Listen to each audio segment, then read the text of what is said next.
Hello, this is Sophia Hu. I live in Las Vegas, Nevada. My name is Peyton Rogers and I live in Fort Worth, Texas.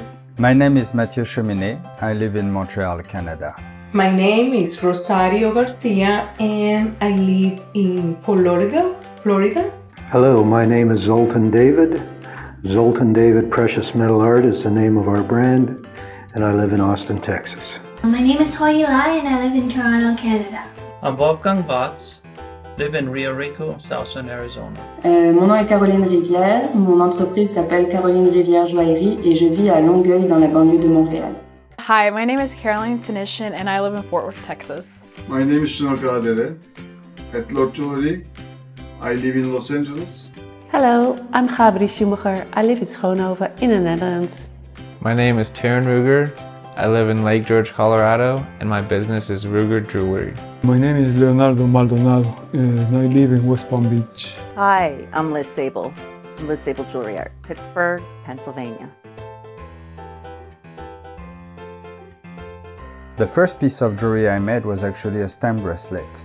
When I was 19, I went to New Mexico, and a friend of mine lent me a couple of her stamps. I got a piece of silver, stamped a bracelet, and I was hooked. The first piece of jewelry I made was actually a sterling silver cast ring, and it was like really abstract looking. It was actually kind of like a square shape, and I had carved all these little indentions into it, and I actually still really like it, and I do wear it today. Alors, le tout premier bijou que j'ai fait, c'était en pâte d'argent Art Clay Silver. J'avais modelé des racines d'arbres autour d'un morceau de verre et c'était la première fois que je faisais un bijou au complet. Et c'est à ce moment-là que j'ai voulu apprendre les techniques de joaillerie. The first piece I ever made was a pendant. It was made of wire, which was torn and kept together by another wire. So my father saved it and gave it to me very many years later.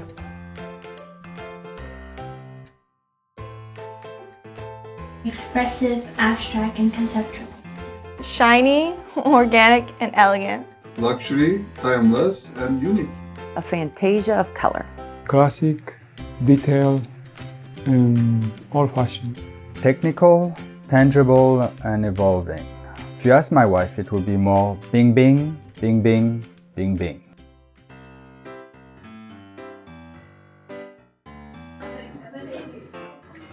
Hi, welcome to the Jewelry Studio at Arlington Heights High School. My name is Caroline Sinishin. And I'm Peyton Rogers. Come on in. So this is our tool room, and we have our belt sanders, a kiln, and our polishing machines.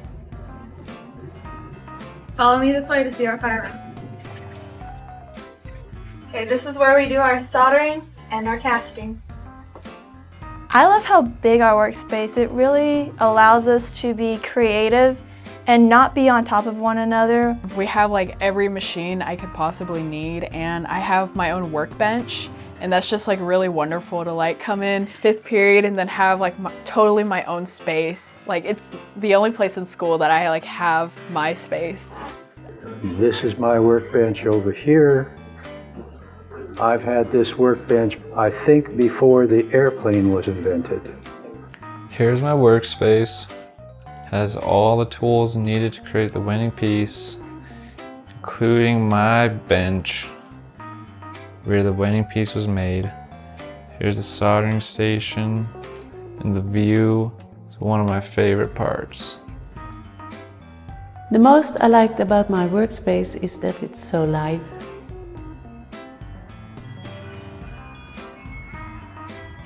Behind this pair of doors is my favorite space in my home, my studio. On the left side is my soldering station. On the right hand is my polishing area. I really enjoy these working surfaces are set up at a high level, so I can stand up to work on some pieces, which I think is a great health benefit. This is the workspace where I do all of my painting and my resin. And the thing that I love most about it is my super bright light.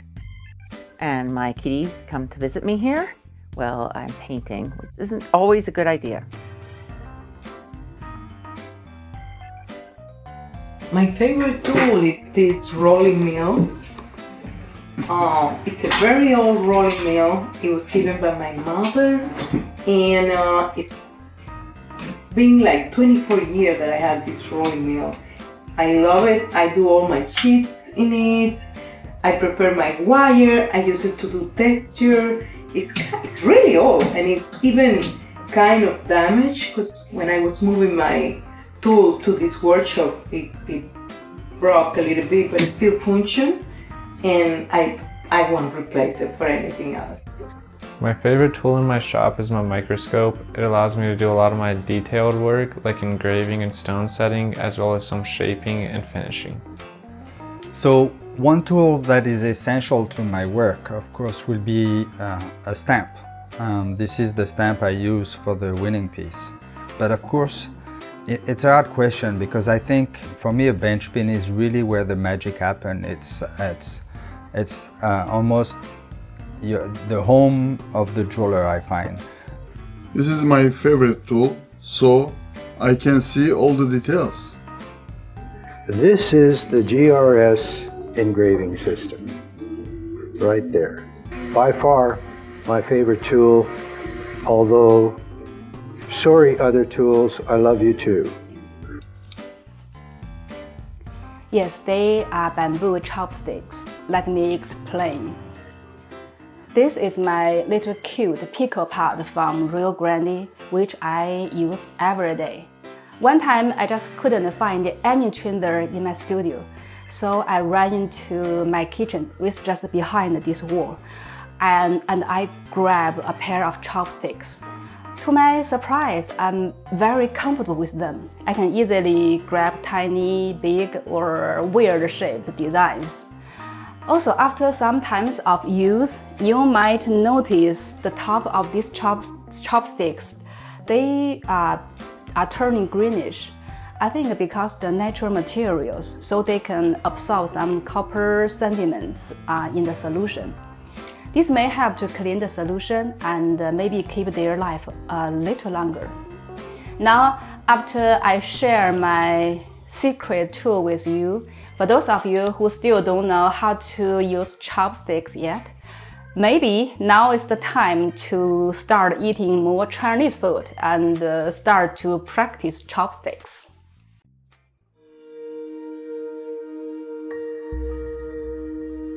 I actually designed that piece as I was in Albuquerque last year.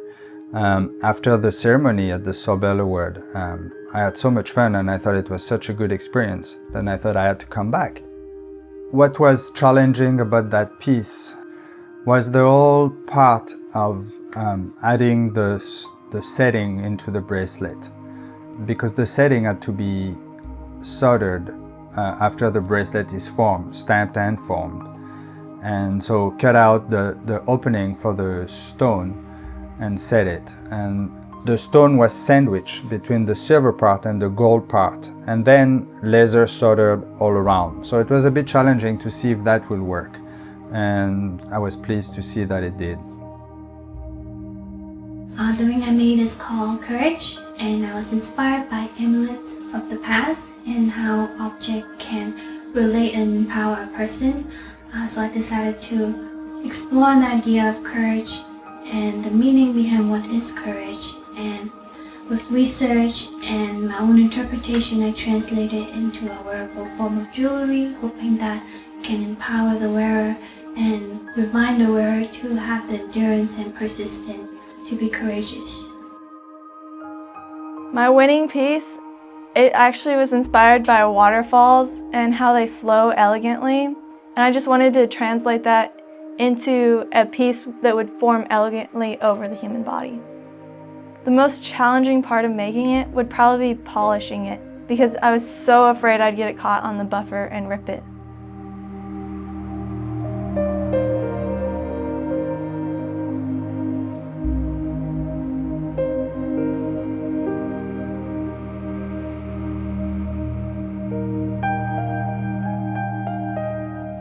The winning collection was inspired by the Rocky Mountains. However, the idea using landscape in jewelry was triggered by a sunset I experienced in California on the coast. I experimented with different metals and different approaches how to create the feel of a realistic landscape, but yet being also a jewelry piece. Over the time and many failures, it evolved to what this collection is showing. The winning piece is a bracelet. It was done in 18 karat gold with emeralds and opal. It has diamonds as well. It's a very organic piece. It has a lot of small elements like a small leaf and a lot of details. The more challenging part of making that bracelet was bending the hollow structure of the frame. I don't do mold, so I go straight to the middle, and the outer structure is hard. It was hard, so it was almost impossible to bend it, but I actually was able to do it at the end.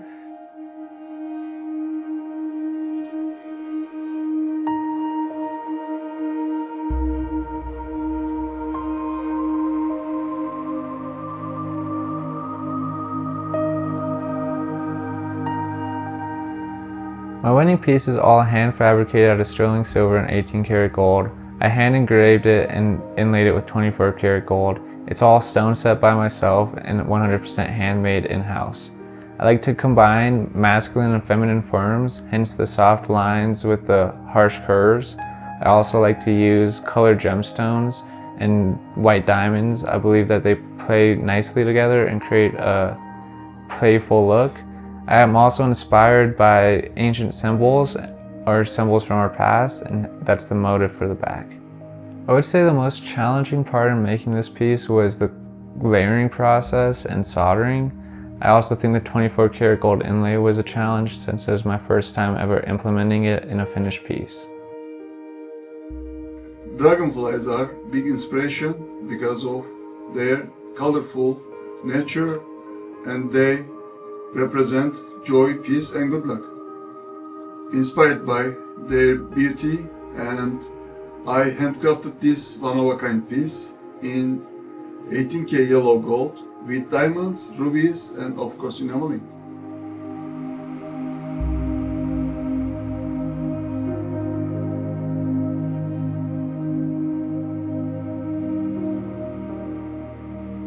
My Dreamweaver line is the first full line, official line that I've actually done, where there's a similar pattern or theme that runs across all the pieces.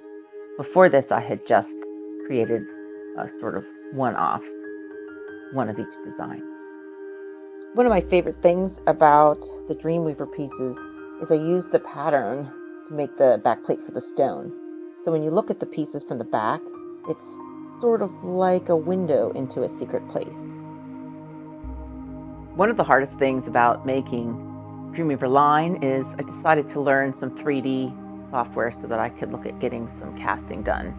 And it was very challenging learning to use the 3D program under a really tight time schedule. The winning piece is one of the several coaches that I have made through the years. It represents what can be done with patience and optimism, because it requires a lot of work and time. That piece is one of the best I have.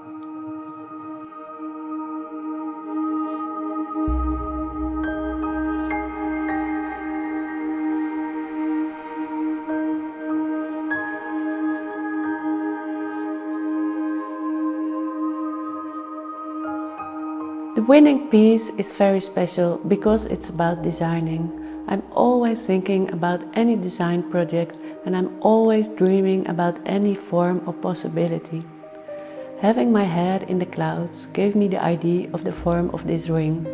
Because I'm also a craftsman, the technique is very important for me. Actually, the ring represents me, the mind of a designer and the hands of a craftsman. I found it quite difficult to figure out every size of the layers because of the folding. The same distance between every layer.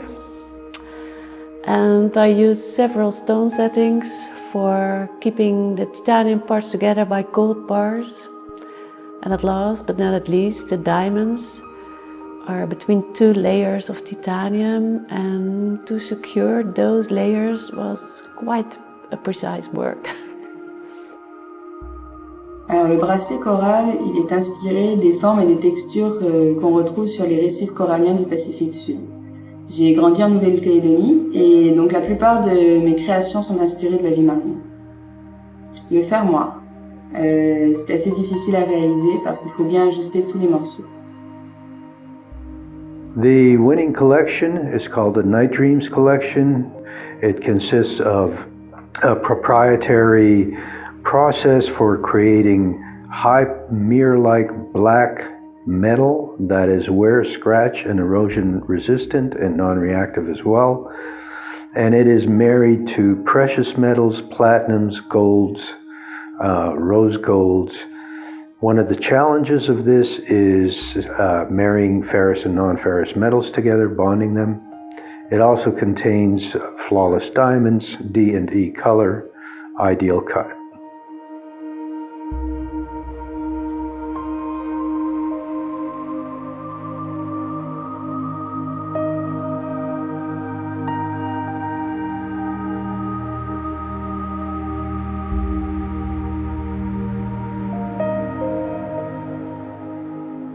I had actually made some fairy drawings and then I translated them onto the form, and I decided to use kind of a couple different techniques with like soldering, and I actually soldered casting grain into the little flowers, and that was probably like my favorite part and the most challenging because you had to be really gentle with the torch. And I'd say overall I really love that piece because I think it's really cohesive. I'm always fascinated by origami when seeing a piece of paper folded into a bird, a flower, or a sailing boat. To me, it's like magic, so I challenge myself to make this magic happen in metal.